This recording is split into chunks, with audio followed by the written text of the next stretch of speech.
শুরু।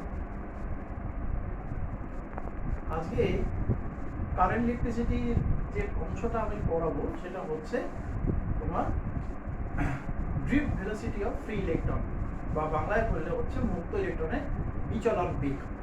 দেখো, আমরা প্রত্যেকেই জানি যে কন্ডাক্টর, অর্থাৎ পরিবাহী যারা, তাদের যে সারফেস রয়েছে, আপার সারফেস বা বাইরের যে পৃষ্ঠতল, সেখানে অনেক ফ্রি ইলেকট্রন থাকে এবং সেই ফ্রি ইলেকট্রনসগুলো যে ডিসপ্লেসমেন্ট হয় তার জন্যই তারা কারেন্টটাকে ক্যারি করতে পারে, এটা আমরা জানি। কিন্তু প্রশ্নটা হচ্ছে, নর্মাল কন্ডিশনে, সাধারণ অবস্থায় তুমি যে কোনো কন্ডাক্টরকে নাও, সেটা একটা কপার ওয়্যার বলো, বা একটা অ্যালুমিনিয়াম প্লেট বলো, বা একটা সিলভার প্লেট বলো, যা খুশি একটা যে কোনো কন্ডাক্টরকে তুমি নাও, দেখবে তার মধ্যে দিয়ে কিন্তু কোনো কারেন্ট ফ্লো করছে না। তাকে যদি একটা এক্সটার্নাল ইলেকট্রিক ফিল্ডের মধ্যে রেখে দেওয়া হয় বা পাওয়ার সাপ্লাইয়ের সাথে যুক্ত করে দেওয়া হয়, তবেই তার মধ্যে দিয়ে কারেন্টটা ফ্লো করছে, অর্থাৎ ইলেকট্রনগুলো মুভমেন্ট হচ্ছে। তাহলে প্রশ্ন হচ্ছে যে নর্মাল কন্ডিশনে তাহলে এমন কি ঘটে যেখানে তাদের কারেন্ট ফ্লো হয় না, সেটা জানতে হবে। দেখো, এখানে আমরা একটা কন্ডাক্টরকে কনসিডার করেছি, তার নাম দেওয়া হয়েছে এক্স ওয়াই, যার লেন্থ হচ্ছে এল। ওপরে গুলো দেখো না, এখানে ফ্রি ইলেকট্রনগুলো আছে। ওপরেরটা একটা এক্সটার্নাল ইলেকট্রিক ফিল্ড ই লেখা আছে, সেটা নেই মনে করো। In absence of external electric field, এই যে ফ্রি ইলেকট্রনগুলো দেখতে পাচ্ছ, এরা কিন্তু দেখানো হয়েছে একটা নির্দিষ্ট দিকে চলছে, but in absence of the external electric field এরা কিন্তু নির্দিষ্ট দিকে চলে না। এরা moving particle, moving charge particle, কিন্তু র্যান্ডামলি মুভ করে, অর্থাৎ যে কোনো দিকে এরা মুভ করে, এবং এর জন্য এদের রেজাল্টেন্ট ভেলোসিটিটা জিরো হয়, মেবি জিরো। এদের রেজাল্টেন্ট কোনো ভেলোসিটি থাকে না। সেই কারণে in absence of external electric field তোমার এই কন্ডাক্টরের মধ্যে দিয়ে বা যে কোনো কন্ডাক্টরের মধ্যে কোনো চার্জ ফ্লো হয় না বা কারেন্ট ফ্লো করে না। কিন্তু যেই মুহূর্তে তুমি ওই কন্ডাক্টরটাকে একটা এক্সটার্নাল ইলেকট্রিক ফিল্ডের আন্ডারে রেখে দেবে, সঙ্গে সঙ্গে এই ফিল্ড কি করবে, এই চার্জ পার্টিকেলগুলোর উপর একটা ফোর্স দেবে, এবং সেই ফোর্সের জন্য চার্জ পার্টিকেলগুলো, অর্থাৎ ফ্রি ইলেকট্রনগুলো একটা নির্দিষ্ট দিকে নির্দিষ্ট ভেলোসিটি নিয়ে চলতে থাকবে, এবং তখনই ওই কন্ডাক্টরটার মধ্য দিয়ে কারেন্ট ফ্লো করবে। আমরা সেটা জানবো। তো যেটা বলছিলাম, যে কোনো একটা কন্ডাক্টরকে যদি একটা এক্সটার্নাল ফিল্ডের আওতায় আমি রেখে দিই বা আন্ডারে রেখে দিই, তখন কি হয়, ওই এক্সটার্নাল ইলেকট্রিক ফিল্ডটা কি করে, ওর মধ্যে যে ফ্রি ইলেকট্রনসগুলো রয়েছে কন্ডাক্টরের সারফেসে, সেই ফ্রি ইলেকট্রনসগুলোর উপরে একটা ফোর্স দেয়, এবং সেই ফোর্সের জন্য ফ্রি ইলেকট্রনসগুলো কন্ডাক্টরের মধ্য দিয়ে একটা নির্দিষ্ট দিকে ওরা চলতে থাকে। যে ভেলোসিটি নিয়ে চলতে থাকে, সেই ভেলোসিটিটাকে বলা হয় drift velocity, DRIFT, drift velocity of electron. তো এই ভেলোসিটিটাকে আমরা বলবো হচ্ছে drift velocity of free electrons. Drift velocity Bangla হচ্ছে বিচলন বেগ, মুক্ত ইলেকট্রনের বিচলন বেগ। দেখ, এখানে কতগুলো জিনিস লেখা আছে, আমাদের এই ডান দিকটা দেখো বোর্ডে, ই মানে হচ্ছে ইলেকট্রনিক, এখানে ভালো করে দেখো বোর্ডের বাঁ দিকে, সেটা ডান দিকে, সেটা হচ্ছে তার ই মানে হচ্ছে ইলেকট্রনিক চার্জ। ইলেকট্রনিক চার্জ মানে হচ্ছে একটা ইলেকট্রনের চার্জ, যার ভ্যালু হচ্ছে 1.6 × 10⁻⁻19 কুলম্ব। এন, এন হচ্ছে electron density. Electron density Bangla হচ্ছে ইলেকট্রন ঘনত্ব। বিষয়টা হচ্ছে number of electrons per unit volume. আবার বলছি কথাটা, electron density means number of electrons per unit volume, অর্থাৎ একক আয়তনে ইলেকট্রন সংখ্যা। কার একক আয়তনে? এই কন্ডাক্টরটার ইউনিট ভলিউম বা একক আয়তনে ইলেকট্রন সংখ্যা। এ মানে হচ্ছে area of cross section of the conductor, অর্থাৎ পরিবাহী প্রস্থচ্ছেদের ক্ষেত্রফল। এলটা হচ্ছে লেন্থ অফ দ্য কন্ডাক্টর, অর্থাৎ পরিবাহী দৈর্ঘ্য। আর ই হচ্ছে electric field, external electric field. আর একটা জিনিস, সেটা হচ্ছে ভিডি, যেটা আমি বলছিলাম, ভি সাফিক্স টি হচ্ছে drift, DRIFT, drift velocity of free electrons. Drift velocity of free electrons, অর্থাৎ মুক্ত ইলেকট্রনের বিচলন বেগ। এবার একটা জিনিস ভালো করে দেখো, নাও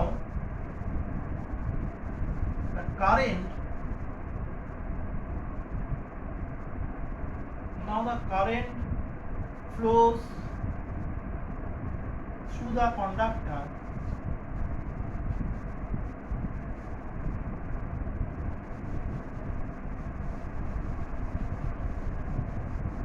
in 1 second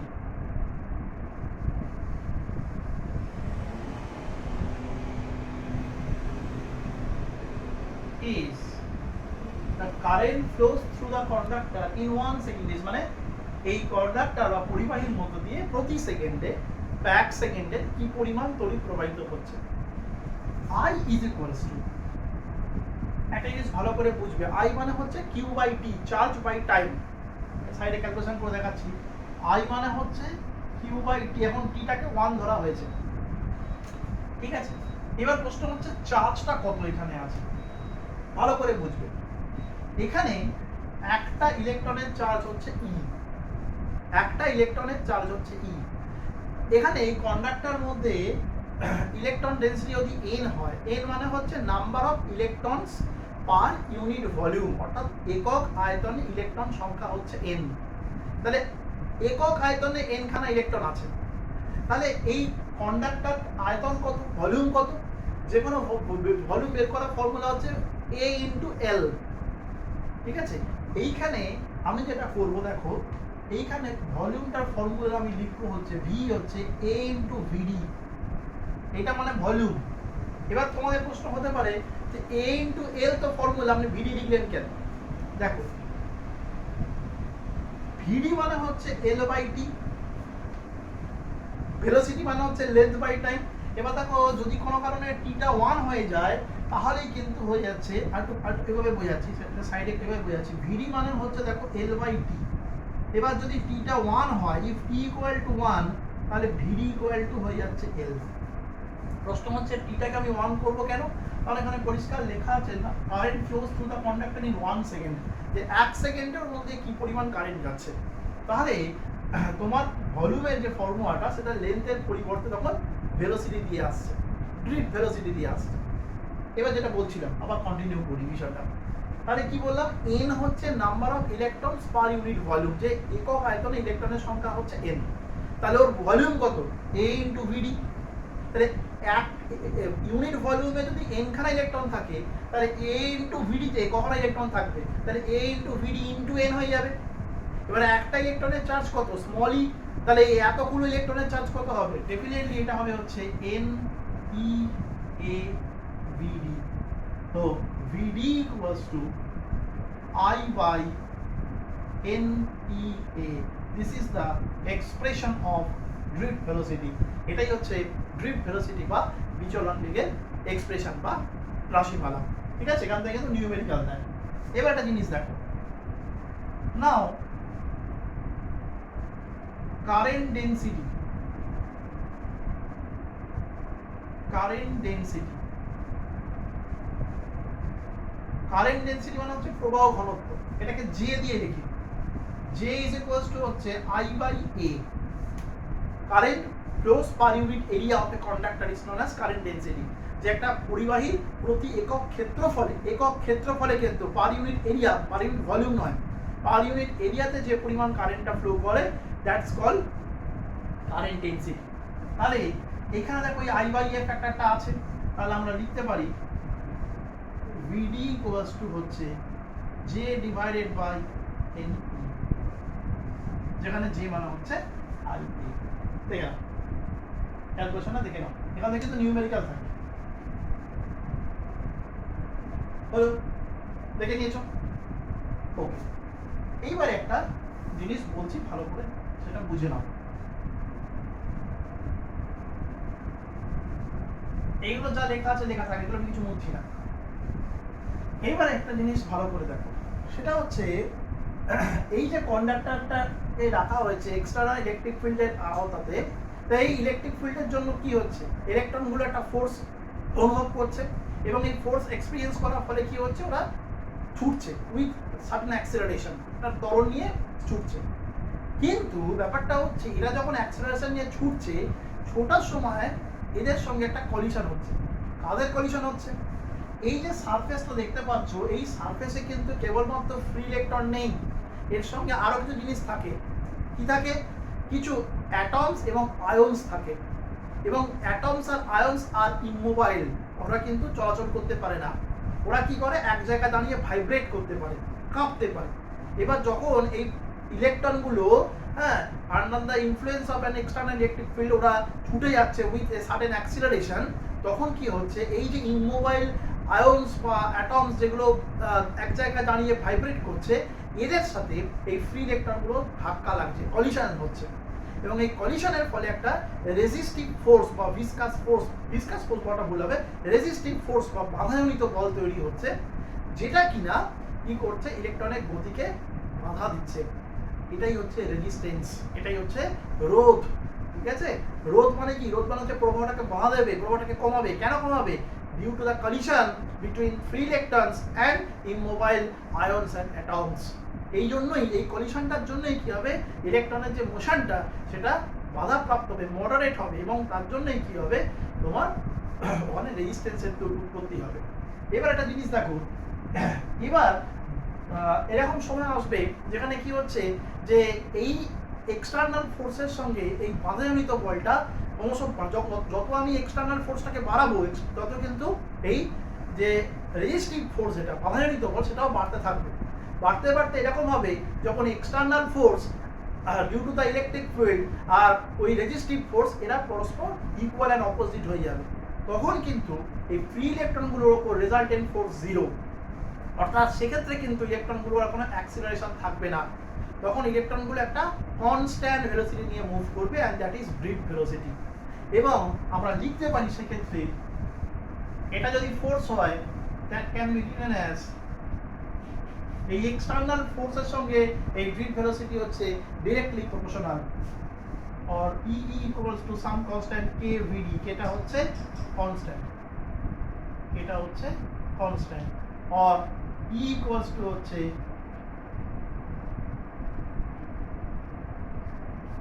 ঠিক আছে। সো এইটাকে আমরা লিখি হচ্ছে মিউ ইনটু ভিডি। তাহলে মিউ মানে কি, না এটা উল্টো হয়ে গেল, 1/μ হবে এটা।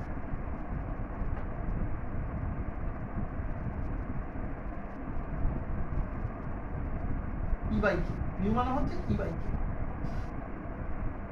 1/μ।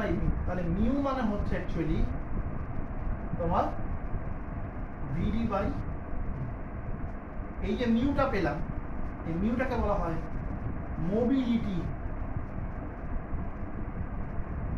Of free electron. মিউটা হচ্ছে mobility of free electron, free ইলেকট্রনের সচলতা, ফ্রি ইলেকট্রনের সচলতা। এখন যদি প্রশ্ন করা হয় এটার ডেফিনেশনটা কি হবে, দেখো আমরা কি পেয়েছি, মিউ ইকুয়াল টু হচ্ছে VD by E। So if E equals to 1, then mu equals to VD। অর্থাৎ একটা ইউনিফর্ম ইলেকট্রিক ফিল্ডের মধ্যে কোনো কন্ডাক্টরকে যদি আমি রেখে দিই, তাহলে ওর ফ্রি ইলেকট্রনগুলো যে কনস্ট্যান্ট ভেলোসিটি নিয়ে চলতে থাকবে, সেটাকেই বলা হচ্ছে ওর মোবিলিটি অফ ফ্রি ইলেকট্রনস, অর্থাৎ ফ্রি ইলেকট্রনের সচলতা। আমি আবার বলছি যে কোনো একটা একক সুষম তড়িৎ ক্ষেত্রে যদি কোনো পরিবাহীকে রেখে দেওয়া হয়, তাহলে ওর ফ্রি ইলেকট্রনগুলো, মুক্ত ইলেকট্রনগুলো যে বিচলন বেগ নিয়ে চলবে, যে ড্রিফট ভেলোসিটি নিয়ে চলবে, সেটাকে বলা হচ্ছে মোবিলিটি। ঠিক আছে, তাহলে এই মোবিলিটি একটা ইউনিট আছে, সেটা জানতে হবে।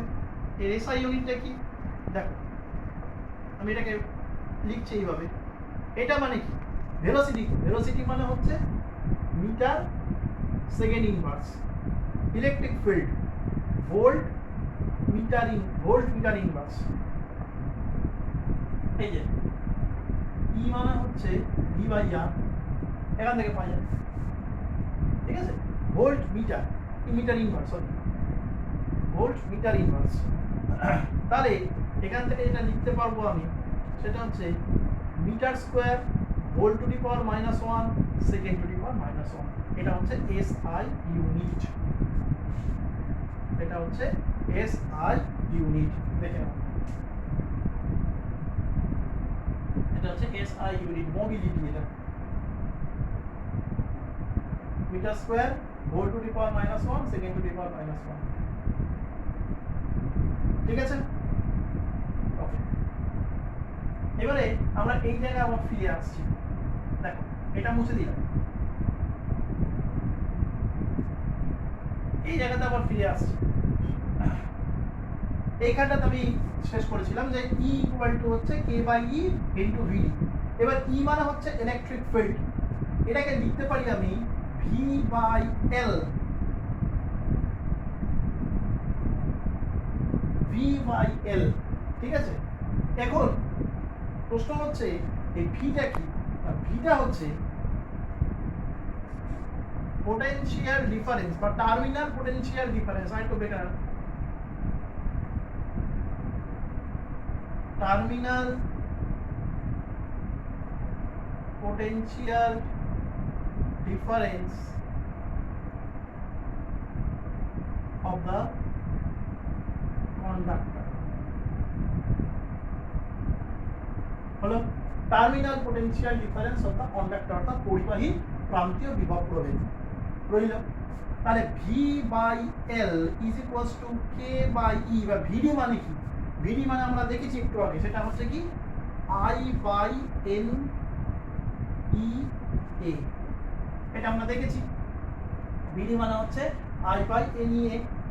তাহলে ভি ইকুয়ালস টু হচ্ছে K by L E square, এটাকে ব্র্যাকেটের মধ্যে লিখে দাও, L by A into I. হলো এখান থেকে লেখা যায় ভি প্রপোর্শনাল টু আই, এটা হচ্ছে Ohm's law. V proportional to I কেন? না কোনো একটা কন্ডাক্টরের ক্ষেত্রে ভালো করে বুঝতে হবে, কোনো একটা কন্ডাক্টরের ক্ষেত্রে এটা তো কনস্ট্যান্ট বাদ দাও, এন হচ্ছে number of electron per unit volume, সেটা কনস্ট্যান্ট, ই হচ্ছে ইলেকট্রনিক চার্জ, সেটা কনস্ট্যান্ট, এল মানে হচ্ছে লেন্থ অফ দ্য কন্ডাক্টর, সেটা কনস্ট্যান্ট, এ মানে হচ্ছে এরিয়া অফ দ্য ক্রসওভার, সেটা কনস্ট্যান্ট। পুরো মানে এই পুরো পার্টটা হচ্ছে কনস্ট্যান্ট। তাহলে এটা হচ্ছে V proportional to I, which is Ohm's law. এটা হচ্ছে ওহমস ল, এটাকে বলা হচ্ছে ওহমস ল। ঠিক আছে, ভালো করে জিনিসটা দেখে নাও, এটা হচ্ছে ওহমস ল। এটা কিন্তু প্রশ্নে আসতে পারে, এটা হচ্ছে ইলেকট্রনের তত্ত্ব থেকে ওহমস ল এর প্রতিষ্ঠা, establishment of Ohm's law from electronic theory. ভালো করে জিনিসটা দেখে নাও।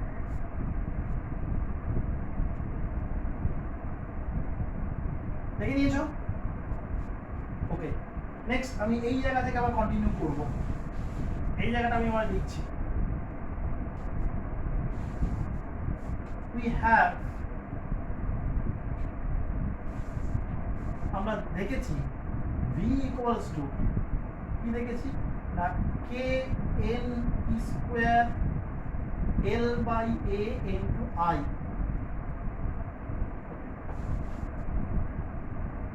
এটা আমরা পেয়েছি। This is equation 1. Again, from Ohm's law, we have ওহমের সূত্র থেকে আমরা জানি V is equals to IR, এটা আমরা জানি, ঠিক আছে। V is equals to IR। এবার কম্পেয়ার করে দেখো, V V I I মিলে গেল, তাহলে R মানে therefore from 1 and 2 we get, 1 আর 2 থেকে আমরা পাচ্ছি R equals to, R মানে হচ্ছে রেজিস্ট্যান্স অফ দ্য কন্ডাক্টর, সেটা মানে কি? সেটা মানে তাহলে হচ্ছে K by N square L by A, এই পুরোটা হচ্ছে R। আবার দেখো আমরা R মানে জানি, R কে লিখতে পারি রো L বাই A, এটা আমরা শিখেছি লেখা, R মানে হচ্ছে রো L বাই A। তাহলে এটাও যদি কম্পেয়ার করি আমরা পাবো হচ্ছে rho equals to K by N square, rho হচ্ছে রেজিস্টিভিটি, রো হচ্ছে resistivity of the conductor, rho হচ্ছে রেজিস্টিভিটি অফ দ্য কন্ডাক্টর। তার মানে রো ইকুয়াল টু হচ্ছে K বাই N স্কোয়ার। তাহলে কন্ডাক্টিভিটি কি হবে? সিগমা ইকুয়াল টু হচ্ছে 1 বাই রো, তাহলে সিগমা ইকুয়াল টু হচ্ছে N স্কোয়ার বাই K, এটা হচ্ছে কন্ডাক্টিভিটি। এটা যদি রেজিস্টিভিটি হয় তাহলে এটা হচ্ছে কন্ডাক্টিভিটি, সিগমাটা হচ্ছে কন্ডাক্টিভিটি। দেখেন এটা হচ্ছে কন্ডাক্টিভিটি। হলো বেশ। এইবারে আমরা যেটা করব, ভালো করে দেখো, এইখান থেকে আমরা কন্টিনিউ করছি, এইখান থেকে আমরা কন্টিনিউ করছি, খুব ভালো করে দেখবে। এটা আমরা পেয়েছিলাম যে we have V equals to হচ্ছে K by L square L by A I. এবার কি করলাম, এলটাকে নিচে নামিয়ে দিলাম, V by L equal to, এ দেখো কে বাই এন স্কোয়ার, এই পার্টটা আমি জানি এখন রো, ঠিক আছে, তাহলে এটাকে আমরা রো লিখলাম, ঠিক আছে। এবারে আই বাই এ, এলটা নিচে নেমে চলে এসছে, এলটা নিচে নেমে চলে এসছে, ঠিক আছে। এবারে ভি বাই এল মানে হচ্ছে ই, ইলেকট্রিক ফিল্ড, অলরেডি দেখেছি আমরা, রোটা রোই থাকলো। আই বাই এ মানে হচ্ছে জে, জে মানে হচ্ছে কারেন্ট ডেনসিটি, দেখেছি একটু আগে, জে মানে হচ্ছে কারেন্ট ডেনসিটি হয়। তাহলে জে ইকুয়ালস টু কি হবে, ই বাই রো, তাহলে জে ইকুয়ালস টু হবে সিগমা ইন্টু ই। কেন, কারণ সিগমা মানে হচ্ছে 1 by rho, so J equals to হচ্ছে sigma into E. This is the vector form of Ohm's law. এটা প্রশ্ন আসে কিন্তু, very very important, vector form of Ohm's law, vector form of Ohm's law, Ohm's law এর vector form, vector form of Ohm's law, ঠিক আছে। ভালো করে দেখে নাও, আমার চ্যাপ্টারটা এখানেই শেষ, শুধু একটা জিনিস এক্সট্রা পড়াবো, সেটা হচ্ছে কার্বন রেজিস্টার সম্পর্কে একটা বলে দেবো, তাহলে আমারটা শেষ হয়ে যাবে। এটা কিন্তু প্রশ্ন আসে এগুলো সমস্ত, এই একই জায়গা থেকে অনেকগুলো জায়গায় যাওয়া যায়, একই ফর্মুলা থেকে ভিত্তি করে তুমি ওহমস লকে এস্টাবলিশ করতে পারো from the concept of electronic theory. তারপরে সেখান থেকে তুমি ওহমস লয়ের ভেক্টর ফর্মে নিতে পারো, যেখান থেকে প্রশ্ন আসে কিন্তু এখান থেকে, ঠিক আছে। তাহলে এই পার্টটা আমার কমপ্লিট হয়ে গেল। এবার যেটা আমরা পড়বো, দেখে না এখন, এবার যেটা আমরা পড়বো সেটা হচ্ছে কার্বন রেজিস্টার।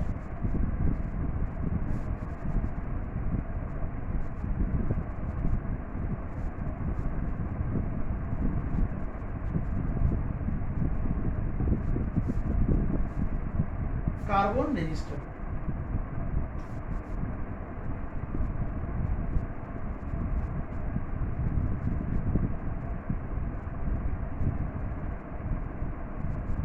কার্বন রেজিস্টার হচ্ছে পরীক্ষার হলেতে, মানে প্র্যাকটিক্যাল রুমেতে রেজিস্ট্যান্স থাকে, সেই রেজিস্ট্যান্স গুলোর গায়েতে কালার কোড থাকে, ঠিক আছে, 4টে কালার থাকে। এই 4টে কালার থেকে আমরা বের করতে পারি যে রেজিস্ট্যান্সের ভ্যালুটা কত, অ্যাপ্রক্সিমেটলি একটা ভ্যালু আমরা বের করতে পারি। তো কি করে জানবো, তো তার জন্য একটা জিনিস রয়েছে, মনে রাখবে, বি বি রয়, এই ছটা মনে রাখতে হবে। B.B. Roy gets back with very good wife. B.B. Roy gets back with very good wife. B for black, brown, red, orange, yellow, green, blue, white, violet, grey. ঠিক আছে, এটা লাগে না, এই নটাও কি থাকে, ঠিক আছে, এই হচ্ছে ব্যাপার। তো এবার প্রশ্ন হচ্ছে যে এখানে দেখবে কোনো এখানে মোট তোমার 3টে ব্যান্ড দেওয়া থাকে, এই 3টে ব্যান্ড এইগুলোর মধ্যে যে কোনো একটা, আর আরেকটা ব্যান্ড থাকে হচ্ছে, সেটা হচ্ছে golden band, either golden band or silver band. এই গোল্ডেন ব্যান্ড বা সিলভার ব্যান্ডকে বলা হয় টলারেন্স ব্যান্ড বলা হয়। টলারেন্স ব্যান্ড মানে হচ্ছে রেজিস্ট্যান্সের তো অ্যাকচুয়ালি এক্সাক্ট ভ্যালু পাওয়া যায় না, ওর ভ্যালুটা একটা সার্টেন রেঞ্জের মধ্যে ভ্যারি করে। তো ওই রেঞ্জের লোয়ার লিমিট থেকে আপার লিমিটের যে রেঞ্জটা আর কি বিষয়টা, তো সেটা ওই গোল্ডেন ব্যান্ড বা সিলভার ব্যান্ড ইন্ডিকেট করে। গোল্ডেন ব্যান্ড মানে হচ্ছে ওর টলারেন্স হচ্ছে 5%, আর সিলভার ব্যান্ড মানে ওর টলারেন্স হচ্ছে 10%। এই হচ্ছে ব্যাপার। তো যাই হোক, এবার কি করে বের করবো হচ্ছে আমার রেজিস্ট্যান্সটা, ভালো করে জেনে রাখো। এখানে প্রথম যে দুটো কালার থাকবে সেই দুটো তার করসপন্ডিং নাম্বার বসিয়ে যাবে, আর 3 নম্বর কালারে 10 টু দি পাওয়ারে সেই সংখ্যাটা বসবে। আমি একটা এক্সাম্পল দিয়ে বলছি। মনে করো প্রথম কালারটা হচ্ছে এরকম দেওয়া আছে, রেড, গ্রিন, আর দেওয়া আছে হচ্ছে তোমার রেড, গ্রিন, আর ধরো দেওয়া আছে হচ্ছে ইয়েলো, বা উল্টো লিখছি yellow, green, red, yellow, green, red, ঠিক আছে। আর ধরো তোমার এখানে সিলভার দেওয়া আছে, 4 নম্বর কালারটা সিলভার। তাহলে প্রশ্ন হচ্ছে এটা রেজিস্ট্যান্সের ভ্যালু কত, এটা হচ্ছে প্রশ্ন। তাহলে কি বললাম, প্রথম যে দুটো কালার তাদের করসপন্ডিং নাম্বারটা বসে যাবে। তো ইয়েলোর নাম্বার কত, 4 বসলো, গ্রিনের নাম্বার কত, 5 বসলো, ইনটু, তারপরে জাস্ট ইনটু হবে 10। এবার 3 নম্বর যে কালারটা 10 এর, তার যে নাম্বারটা সেটা 10 এর মাথায় পাওয়ার হয়ে বসবে। 3 নম্বর কালার কে আছে, রেড, মানে রেডের নাম্বার কত, 2 হলো। তাহলে আমার বেরোলো হচ্ছে এটা 4500 ওহম, এটা আমার বেরোলো রেজিস্ট্যান্সটা। এটা 3টা নিয়ে ইউজ করেছি। এখনো আরেকটা কালার নেওয়া বাকি আছে, হচ্ছে সিলভার। এই সিলভার মানে হচ্ছে এটার মিনিমাম ভ্যালু কত হতে পারে, ম্যাক্সিমাম ভ্যালু কত হতে পারে, কিছুই না, এটার ভ্যালু হবে হচ্ছে 4500 প্লাস মাইনাস 10%। এর মানে হচ্ছে একবার আমাকে মিনিমাম ভ্যালুটা হচ্ছে 4500 মাইনাস 10%, 10% করা মানে 450 হয়, তাই তো হচ্ছে, হ্যাঁ 4500 10% করে 450 হয়। এটা বেরোবে 0,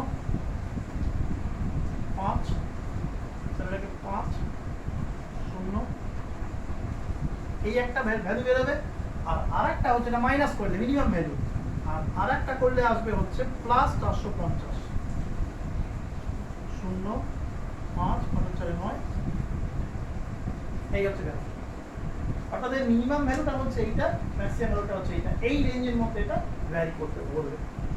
সবসময় এটা মাথায় রাখবে, কালার কোডের নিউমেরিক্যাল মানেই হচ্ছে সেখানে প্রথম দুটো যে কালার, প্রথম দুটো কালারের সাথে কি হচ্ছে তাদের নাম্বারগুলো জাস্ট বসবে, তারপরে মাল্টিপ্লাই 10 করতে হবে। এবার 3 নম্বর যে কালারটা, 3 নম্বর কালারের যে নাম্বারটা সেটা ওই 10 এর মাথায় বসে যাবে, এবং তারপরে ওটা গুণ করলে রেজিস্ট্যান্সে এক্সাক্ট ভ্যালুটা বেরিয়ে আসবে। এবার যদি ব্যান্ড থাকে, গোল্ডেন ব্যান্ড মানে 5%, অর্থাৎ তার সঙ্গে প্লাস মাইনাস 5% করতে হবে, সিলভার ব্যান্ড মানে প্লাস মাইনাস 10%, এটা করতে হবে। দেখে নাও, তোমাদের এই চ্যাপ্টারটা শেষ হয়ে গেল। নেক্সট দিনকে আমরা নিউমেরিক্যাল আলোচনা করব।